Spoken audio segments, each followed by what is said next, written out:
Welcome Beyond the Text by 6-7. It's great to be here. Today we are attempting something that, on the surface, sounds a little bit absurd. We're going to try and analyze the single most complex, most influential, and, let's be honest, most controversial character in all of human history. We're looking at the protagonist of the best-selling book of all time. We are profiling God. It's the biography of a deity. A pretty massive undertaking, I'd say. And to make it even stranger, we're not using some dense academic theology textbook. We're not digging through the original Hebrew Torah or a Greek interlinear.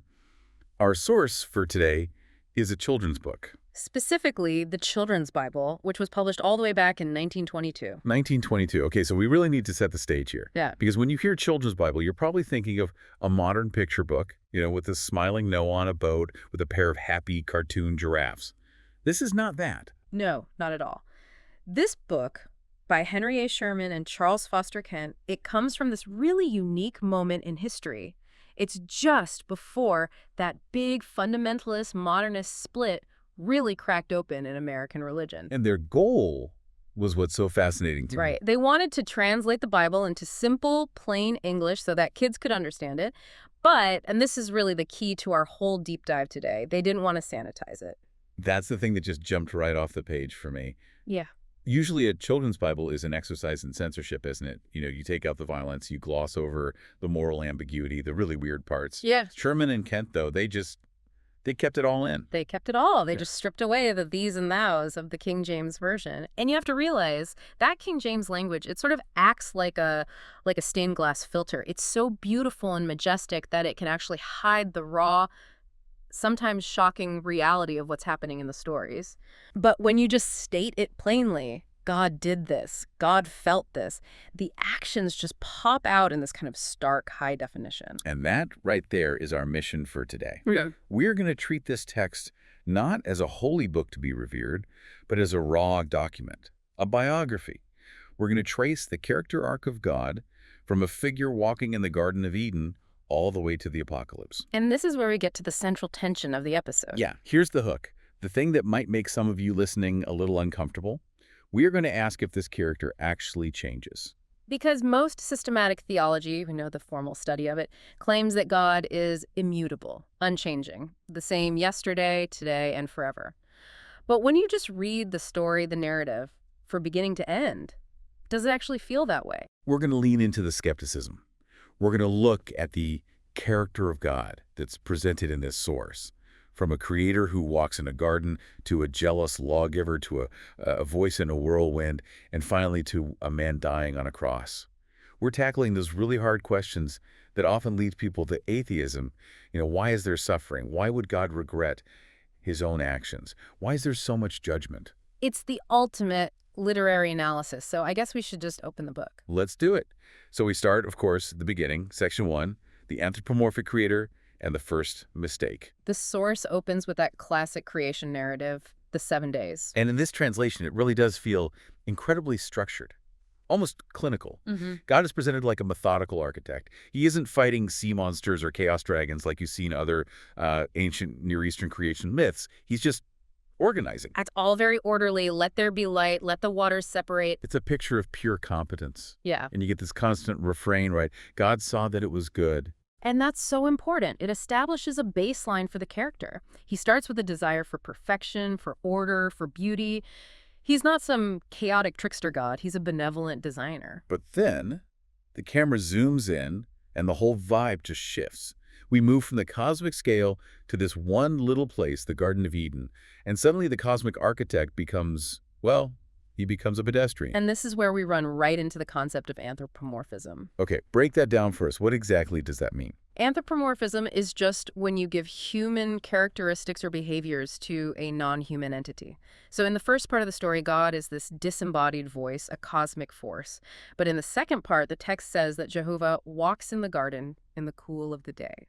That detail is so specific, so sensory. The cool of the day. It implies he feels temperature. It implies he has legs, that he's taking a nice evening stroll through his new park. It pulls the deity down from the heavens and puts him right on the ground. It implies a kind of intimacy. He's not on a throne millions of miles away. He's right there, walking among the trees he just planted. But this humanness, is what leads to the very first moment of real tension in the whole story.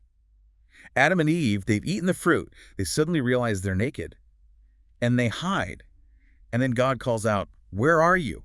Just stop and think about that question for a second. I mean, if you're coming at this from the perspective of later theology, the idea that God is omnipresent, omniscient, that he knows the location of every single atom in the universe, that question makes absolutely zero sense. None. He knows exactly which bush they're cowering behind. So what's going on?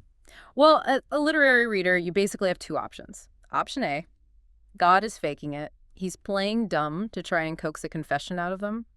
But the text doesn't actually say that. It doesn't say he pretended not to know. Okay, so what's option B? Option B is that the character in this specific story is not being portrayed as fully omniscient. Or maybe he has chosen to limit his own knowledge to allow for genuine human choice. That he is genuinely looking for his friends, seeking that connection they had, and he discovers in that moment, in real time, that the connection has been broken. Wow. That makes the betrayal feel so much more personal. It's not a data point showing an error. It's a breakup. It's a breakup. And let's look at the cause of the breakup. This tree of the knowledge of good and evil, the rule was so clear, you shall surely die. But the serpent's argument is really interesting here, isn't it? The source says, the serpent argues, God knows that as soon as you eat of it, your eyes will be opened, and you will know what is good and what is evil. This frames the first sin in a really specific way. It wasn't an act of violence. It wasn't lust. It wasn't hatred. It was a desire for wisdom, a desire to be like God. Which creates this really weird theological problem. Is God? Yeah. Is he jealous of his own status? Is he trying to keep humanity ignorant on purpose? That's certainly one way to read it, sort of the Promethean interpretation that humanity is stealing the fire of knowledge from a hoarding God. But there's another way to look at it. Maybe he's not trying to keep them dumb. Maybe he's trying to protect them from a burden they aren't equipped to carry. Knowing good and evil isn't just having information. It's the crushing weight of moral responsibility. And what's the first thing that happens as soon as they get it? They feel shame, they hide, they start blaming each other. They couldn't handle the software update. It crashed their entire system. Okay, but let's talk about the punishment. Because this is the point where the skeptical listener, and I think rightly so, just throws their hands up in the air. The punishment for eating a piece of fruit is what? Hard labor, agonizing pain in childbirth, a permanent feud with snakes, and eventually death. To dust you shall return. It's the origin story of entropy, of decay. But isn't it just wildly disproportionate? I mean, if my kid sneaks a cookie from the cookie jar, I don't curse his entire lineage for the next 10,000 generations. And that is the absolute crux of the atheistic or skeptical argument right there. It looked like a colossal overreaction. But if we're doing a character profile, this moment establishes a core trait. This is a God of consequences. What do you mean by that? I mean, he is not a permissive, doting grandfather who just says, oh, kids will be kids. He creates a reality where actions have real, tangible, physical consequences that ripple outwards. He essentially weaves their disobedience into the very fabric of physics and biology. So this biography of God is showing as a character who takes reality, his creation, incredibly seriously. Right. It's as if he's saying, if you break the connection with the source of life, the inevitable natural result is death. So it's not just an arbitrary penalty, it's a natural law, like unplugging a lamp from the wall. That seems to be how the text is framing it. But then, as the story goes on, things get much, much worse. We fast forward a bit to the time of Noah, and there's a line in this source material that just stopped me cold. Jehovah regretted that he had made man. Whoa, wait, regretted? Regretted. Doesn't regret imply that you made a mistake? It absolutely implies a mistake. Regret is the emotion of looking back on a past action and wishing you had done something differently. If you're a perfect being who knows the future, you don't feel regret. You might feel sorrow, but regret is different. So if God regrets making humanity, that implies he didn't foresee that it would turn out this bad. The narrative certainly suggests that. It's depicting a non-static God, a God who reacts with genuine emotion to how things play out. He looks down at the world, he sees the violence and corruption, and he's heartbroken. This isn't a detached computer programmer deleting a corrupted file. This is an artist smashing his own masterpiece because it's become twisted and ugly. And his solution is the flood, a total global destruction. The ultimate reset button. It's the most extreme action we see him take in the entire biography. He wipes the board clean. He saves only Noah and his family. But this is the critical pivot point. After the waters finally recede, we get the Rainbow Covenant. Right. God puts a rainbow in the sky and promises never to destroy all living creatures in this way again. Now, why? Did humanity suddenly get better? No, I think the text says something like the inclination of man's heart is still evil from his youth. Exactly. Nothing changed on the human side. So why make the promise? Because the deity changed. I think so. This marks a fundamental shift in the deity's conflict resolution strategy. He seems to realize that brute force, total destruction, doesn't actually solve the root problem of the human heart. He can wash the world clean, but as long as even one family remains, the virus of sin, so to speak, remains with them. So he hangs his war bow, the rainbow in the clouds. He's deciding he has to find a different way forward. He realizes he can't kill his way to a solution. Okay, so if he can't fix the world by destroying it, what does he try next? This brings us to section 2, the testing of faith. He seems to move from mass destruction to a more targeted selection. He narrows the lens dramatically. He gives up on the whole world and picks just one guy, Abraham. And the idea is something like, okay, if I can't fix the whole world at once, I'll start with one family, and I'll use them to eventually bless and fix the world. That's the plan. But the way he tests this family is, well, it's brutal. We have to talk about the binding of Isaac. Man, this story, it has to be one of the most psychologically terrifying passages in all of literature. It really is. God commands Abraham to take his son and sacrifice him as a burnt offering. And the text just twists the knife. It doesn't just say, your son. It says, take your son, your only son Isaac, whom you love. The psychological cruelty in that specific phrasing is it's intense. He's making sure Abraham understands exactly what is at stake. And Abraham, Yeah. he just does it. He gets up the next morning, loads the donkey, grabs the knife. The source here really emphasizes his loyalty. It does. And from any modern secular perspective, this is just horrifying. This is a deity commanding child sacrifice. It's the kind of behavior you'd associate with a cult leader. Right. If a guy down the street told you today, God told me to go kill my son on a mountain, you wouldn't praise his faith. You'd call the police and a psychiatrist. Immediately. But within the internal logic of the narrative, this is the ultimate test of priority. The philosopher Kierkegaard had a fast term for this, the teleological suspension of the ethical. Okay, that's a fancy phrase. You have to unpack that for us. So ethics is the universal moral rule that says, don't kill your innocent child. Pretty straightforward. Teleological refers to a higher purpose or an end goal, a telos. So Abraham is being asked to suspend his normal ethical duty for a higher divine duty, obedience to the Creator. The test is, who do you love more? Is Abraham more attached to the gift he was given, his son, or to the giver of the gift God? So this establishes God as a character who demands total, absolute allegiance. An allegiance above family, above your own reason, even above what you think is moral. Yes. At this stage, he has the characteristics of a jealous lover. He has to know without a doubt that he's number one. But, and this is absolutely vital to the story, look at the intervention. An angel stops the knife. Yeah. At the very last second. Do not lay your hand on the lad. So he never actually wanted the child to die. No. And historically, this is a huge moment. In the ancient world, other gods, like Moloch, for instance, did demand actual child sacrifice. People really did throw their babies into fires. By stopping the knife, Jehovah is dramatically differentiating himself from them. He's saying, I'm not like those gods. I want your heart, I want your complete willingness, but I do not want the blood of your child. And he provides a ram to be sacrificed instead. Which sets up this theme of substitution that will become incredibly important much, much later in the story. Okay, so we see a God who tests loyalty in this extreme way, but then almost immediately after, we get a totally different side of him in the story of Sodom and Gomorrah. This is what I was thinking of as the negotiator God. Oh, I love this scene. It's one of the very few times in the entire Bible where a human seems to win an argument with God. Abraham actually pushes back. God almost says he's going to destroy the cities. And Abraham steps in and says effectively, wait a minute, shall not the judge of all the earth do what is just? I mean, think about the sheer audacity of that.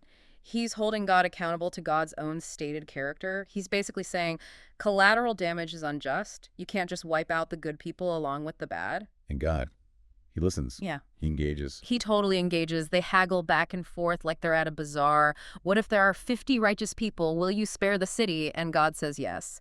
Okay, what about 40? Yes. 30, 20, all the way down to 10. What does that tell us about God's character at this point? It complicates the portrait significantly. He's not just a distant tyrant barking orders from a mountaintop. He's willing to participate in a moral dialogue. He's open to reason. It shows he values justice, and that his definition of justice includes protecting the innocent, not just punishing the guilty. So is he? Is he learning? Or is he maybe just letting Abraham learn something important about advocacy? That's the beautiful ambiguity, isn't it? Is God's own justice being refined in this moment? Or is he training Abraham to be an intercessor, a partner in the work? Speaking of partners, Go ahead. Jacob, the deceiver. Ah, yes. This is a twist in the divine arc that always confuses people. God chooses the wrong brother, morally speaking. Jacob is a liar, a trickster. He deceives his blind old father. He steals his brother Esau's birthright and blessing. And yet, God's favor rests squarely on him. Why? That's the central question. Why not Esau, who is presented as the straightforward, honest, manly hunter? Is it because Jacob fights for it? I think it's because Jacob wants it Yeah. desperately. There's that incredible scene where Jacob physically wrestles with God or an angel of God all night long by a river. He is literally grappling with the divine. And he refuses to let go. He says, I will not let you go unless you bless me. And God seems to respect that tenacity. He even renames him Israel, which literally means he who struggles with God. So this part of the biography highlights that the God of the Old Testament isn't looking for passive, polite, morally perfect people. He chooses a deceiver because that deceiver has grit and is willing to fight for the blessing. He wants a partner who will wrestle with him. He seems to be building a nation of scrappers. Which is probably a good thing because they're about to get into a whole lot of fights. And this moves us into section 3. The family becomes a nation, and God, in turn, becomes a warrior. The jealous lawgiver. The Exodus. This is the big blockbuster action movie section of the Bible. And it kicks off at the burning bush. God formally introduces himself. I am what I am. This is a massive moment in the biography. Yeah. Before this, he was mostly the God of your fathers, a sort of ancestral deity. Now he gets a name, a definition. He is the self-existent one. The character is becoming more defined, more specific. But his actions in Egypt, I mean, they're incredibly violent. We have to talk about the 10 plagues. There's no way to soften the violence of that story. The river turning to blood, the swarms of frogs and lice, Hmm. the supernatural darkness, and then the finale, the death of every firstborn son in Egypt. It's divine violence. It's terrifying. And the text has that troubling detail where it says that God hardened Pharaoh's heart. Yes, that is a detail that gives a lot of modern readers pause. Because if God is the one hardening Pharaoh's heart, isn't he rigging the game? Is he just forcing Pharaoh to be stubborn so he has an excuse to show off more of his power? That's the skeptical reading, and the text itself almost supports it. At one point it says something like, so that my wonders may be multiplied in Egypt. But you have to see this in the context of the ancient world. This is a war. A war between gods. Exactly. Each plague is a direct attack on a specific Egyptian deity. The Nile River was worshipped as a god. Jehovah turns it into blood. Ra, the sun god, was the most powerful deity. Jehovah blots out the sun for 3 days. This is God as a partisan god. He is fighting for one nation, Israel, by systematically dismantling the power structure of another, Egypt. So at this stage in his biography, he's not the universal father of all people. He's the champion of Israel. He's a liberator to the Hebrew slaves, but he's a terrorist to the Egyptian empire. It's an act of justice for the oppressed, but it looks like unmitigated horror from the perspective of the oppressor. And once he gets his people out of Egypt, he takes them to Mount Sinai and gives them the rules, the 10 Commandments. And look at the very first one. You shall have no other gods except me. Followed by the explanation, for I, Jehovah, your God, am a jealous God. There's that word again. Jealousy. In any modern relationship, jealousy is seen as a huge red flag. It's toxic. It's a sign of insecurity. In human relationships, yes. But here, the metaphor the text is using isn't a modern boyfriend-girlfriend relationship. It's an ancient covenant, like a marriage. So worshiping another god, idolatry, it's not just breaking a rule, it's like cheating. It's adultery. That's why the later prophets use such graphic sexual language about Israel whoring after other gods. So God's anger isn't bureaucratic. It's the personal, passionate anger of a betrayed spouse. Exactly. He's not mad because they filled out a form incorrectly. He's furious because they are giving their love and allegiance to something else. He demands exclusive intimacy. And that jealousy, that partisanship, it fuels the conquest of the Promised Land. We see the spirit of Jehovah coming upon figures like Samson. Oh, Samson is. He's a difficult hero to wrap your head around. He's basically a divinely powered berserker. He kills 1,000 men with the jawbone of a donkey. And the text explicitly says the Spirit of the Lord came upon him, empowering him to do it. At this stage in the biography, God is without a doubt a war god. He sanctions and empowers physical violence to protect his chosen tribe. It's raw, it's brutal, it's tribal warfare. If you're a Philistine, this god is your mortal enemy. It's a very clear us versus them mentality. It is. Yeah. But just when you think you've got this character pegged, okay, he's a tribal protector who rewards the good guys and helps them kill the bad guys, the narrative throws a massive wrench in the gears. Section 4, the problem of pain, and the Book of Job. This is the book that just refuses to give you any easy answers. This is the crux of the entire theist versus atheist debate. Because Job is a good guy. The text goes out of its way to say he's blameless and upright. He does everything right. And yet, God allows his life to be systematically and completely dismantled. It starts with the wager. God is in his heavenly court, and he points Job out to Satan, sort of bragging about him. Have you considered my servant Job? And Satan makes this cynical argument. He says, he's only good because you pay him to be good. You've put a hedge of protection around him. That's a powerful argument. Is religious piety just a transaction? I pray and behave, and in return, you bless me. So God says, okay, test him. He lifts the protection, and Job loses everything. His wealth, his livestock, his servants, and then, horrifically, all his children die in an instant. Then his health collapses. And his friends show up. And they basically represent the old theology, the simple system we've seen so far. They represent that jealous lawgiver mindset. Their logic is simple. God is just. God punishes the wicked and rewards the righteous. You are suffering terribly, therefore you must be wicked. Just confess to whatever you did. It's the just world fallacy in action. Exactly. But Job just snaps. He refuses to accept it. He insists, no, I am innocent. He puts God on trial. He challenges the entire system. He says that incredible line, he destroys the blameless as well as the wicked.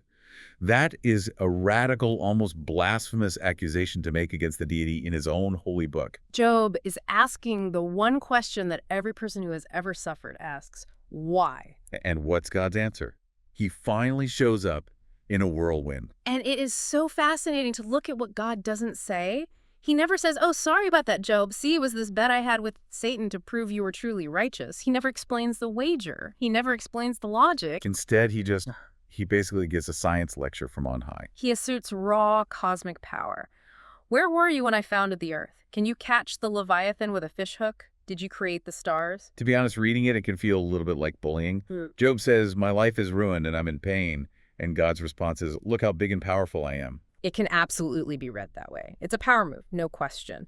But philosophically, what it suggests is that God is operating on a scale and with a logic that is fundamentally beyond human moral categories. He's the God who also created the monsters, the chaos, the Leviathan. He's the raw, untamable force of nature. He's not safe. And does that satisfy Job? It silences him. Job literally puts his hand over his mouth and says, I have spoken of things I did not understand. He realizes he was trying to put a hurricane on trial. So the answer to the problem of innocent suffering is humility, acknowledging our own limits. The answer seems to be that there is no answer that a finite human mind can fully comprehend. God is not a tame lion. That's a terrifying thought, Yeah. but also kind of deeply realistic. It is. The world is full of inexplicable suffering, but the Bible's narrative doesn't end there.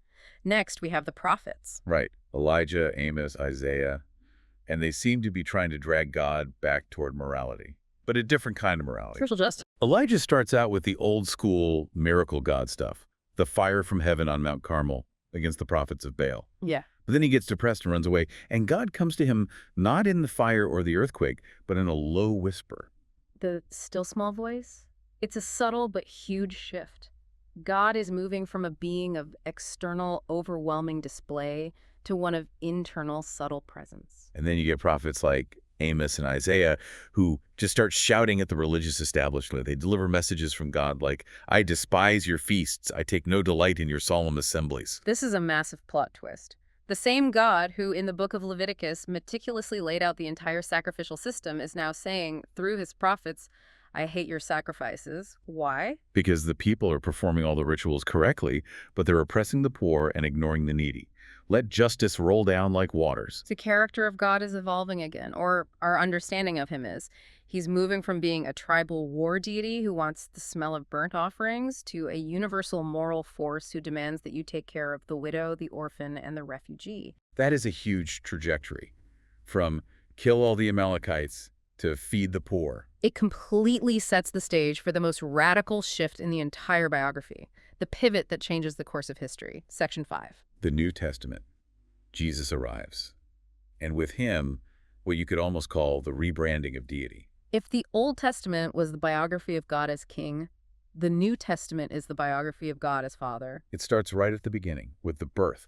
God entering the human story not as a terrifying whirlwind, but as a tiny, helpless, vulnerable child. Just think about that contrast with the book of Job for a second. The voice from the whirlwind terrified Job into submission. The baby in the manger needs to be fed and have his diaper changed. God becomes fragile. And at his baptism, that divine voice speaks from heaven again. This is my beloved Son, with whom I am well pleased. And from that point on, Jesus refers to God almost exclusively as Father. More than that, he uses the Aramaic word Abba. And Abba is a very intimate term, right? It's more like dad or daddy. It implies a profound intimacy and trust that was shocking at the time. It completely changes the dynamic. It's no longer subject and king, it's child and parent. And with that change, the ethics change dramatically, too. You get the Sermon on the Mount. You have heard that it was said, an eye for an eye and a tooth for a tooth. But I say to you, love your enemies. Jesus is actively editing the divine code. He's taking the old, jealous lawgiver code, which was based on strict, retributive justice, and he's upgrading it, evolving it into a code of radical altruism and nonviolence. It's not just don't murder anymore. It's don't even be angry in your heart. He pushes the moral requirements from external actions to internal motivations. And the parable of the prodigal son. For me, this is the single best illustration of this new character profile. It is the father update in story form. We have the son who completely disrespects his father, takes his inheritance early, and wastes it all on wild living. According to the old law, the law of Moses, a persistently rebellious son could be taken to the city gates and stoned to death. But in Jesus' story, what does the father do? He sees his son coming from a long way off, and he runs to meet him. He embraces him, kisses him, and throws a massive party for him. It's a total inversion of the expected justice. The cold dignity of the judge is completely replaced by the messy, desperate love of the parent. And Jesus breaks down the tribal boundaries, too. The parable of the Good Samaritan is a perfect example. Suddenly, your neighbor is no longer just your fellow Israelite. Your neighbor is your sworn enemy, the person from the wrong side of the tracks. Samaritan. God is no longer just a tribal deity for one ethnic group. He's becoming a universal father for all. But Jesus isn't just a nice moral teacher. He claims a unique authority. He calms storms with a word. He heals the blind. The source material notes that the crowds were astonished because he taught as one who had authority and not as their scribes. And then he makes that ultimate explosive claim. Before Abraham was, I am. He takes the sacred name of God from the burning bush, I am, and he applies it directly to himself. That is the charge of blasphemy that ultimately gets him killed. Which leads us to the climax of the entire biography. The ending that absolutely no one saw coming. Section 6. The paradox of the cross. In just about any other ancient mythology, the biography of a deity ends with that deity conquering the world, crushing all his enemies, and taking his rightful place on a golden throne. This biography ends with the deity being arrested, publicly humiliated, tortured, and executed by the Roman state as a common criminal. The crucifixion. And the source material portrays the sheer humanity of that moment. The prayer in the Garden of Gethsemane. Father, if it is possible, let this cup pass from me. He's afraid. He's reluctant. The anthropomorphism is back with a vengeance. He is experiencing dread and does not want to suffer. And then that cry from the cross itself. Father, forgive them, for they know not what they do. This is the ultimate subversion of the entire character arc up to this point. Just think about the contrast. Back in Egypt, the war god killed the firstborn of his enemies to liberate his people. On the cross, this god allows his own firstborn to be killed by his enemies in order to save them. It is a complete 180-degree turn. It represents the death of the jealous warrior god. And the birth of the sacrificial god. The Wow. source says, greater love has no man than this, that he lay down his life for his friends. It completely reframes the concept of divine power. Power is no longer the ability to crush your enemies. Power is the ability to absorb their hatred and forgive them anyway. And it contrasts so sharply with the entire Old Testament system of animal sacrifice. Right. The logic flips. Instead of humanity needing to offer blood to God to appease his anger, God offers his own blood to humanity to absorb ours. But the story doesn't end there with his death. Oh. Then comes the resurrection. The empty tomb. The road to Emmaus. Thomas the Doubter. Because if he had just stayed dead, he would have just been another good man, another wise teacher who got crushed by the machinery of the world. The resurrection acts as a narrative stamp of validation. It's the story's way of saying this new view of God, this self-sacrificial love, is the correct one. In fact, it's more powerful than death itself. And then the movement explodes. The Apostle Paul goes to Athens, to the Areopagus on Mars Hill. And gives his speech about the unknown God. Paul tells the Greek philosophers, the God who made the world and everything in it does not live in temples made by human hands. He takes God out of the local Jewish shrine. He moves him out of the Holy of Holies in the temple. He universalizes him, saying God is the one in whom we live and move and have our being. God belongs to everyone now, not just one tribe. And finally, the whole book ends. Revelation, the apocalypse. The grand vision of the end. And we see judgment is still there. There's a book of life. The idea of justice and consequences hasn't disappeared. But the final image, it's not a throne room of terror. It's a city, the New Jerusalem. We started the whole story in a garden. We end it in a city. And that's hugely significant. A garden represents raw nature, unspoiled but also undeveloped. A city represents culture, civilization, community. The arc of the story moves from a pure creation to a redeemed civilization. And the river of life is there. The tree of life is there. It's a return to Eden, but an Eden that has grown up, that has been integrated with human culture. And God himself is the light. No more need for a sun or a moon. So let's just zoom all the way out. We've traced this incredible winding arc. What does it all mean when you put it together? I mean, just think about the journey we've walked through in this last hour. We started with the walking God of Genesis, Then the wrestling God of Jacob. to the jealous God of Moses, The mysterious, almost terrifying God of Job. and finally, the sacrificial God of the Gospels. It's an undeniable evolution in the portrayal. The character changes, he seems to mature, or at the very least, the depiction of him matures profoundly over the course of the text. And this right here is the provocative thought that I want to leave all of you with. The source material, read as a single narrative, presents a God who seems to evolve alongside humanity. That is the big question, isn't it? So is it that man creates God in his own image and then refines that image as human civilization becomes more moral and complex? As we as a species stopped sacrificing our children, did we then decide that God must not want child sacrifice? As we began to value mercy over tribal warfare, did we decide God must be merciful? Is God, in the end, just a mirror reflecting our own moral development back at us? Or is it the other way around? Does this text reveal a single, consistent deity who is slowly, patiently educating a primitive and violent humanity, revealing only as much of his character as they could possibly understand at any given time? Maybe he had to appear as a war god to get the attention of tribal people living in a brutal, violent world so that he could eventually lead them to a place where they could understand him as a God of peace and forgiveness. Was it an evolution of the human imagination, or is it a progressive revelation of the divine nature? And that is the ambiguity the text ultimately leaves us with. And this children's Bible, by stripping away all the heavy theological jargon, lets us see that fundamental narrative arc more clearly than just about any other version. I would really encourage you, the listener, to go back and read some of these old stories. Read them not as Sunday school lessons, but as chapters in a long, complex biography. You might be surprised at the philosophy you find hidden there in plain sight. It's a story that's definitely worth reading. Thanks for diving in with us. We'll see you next time.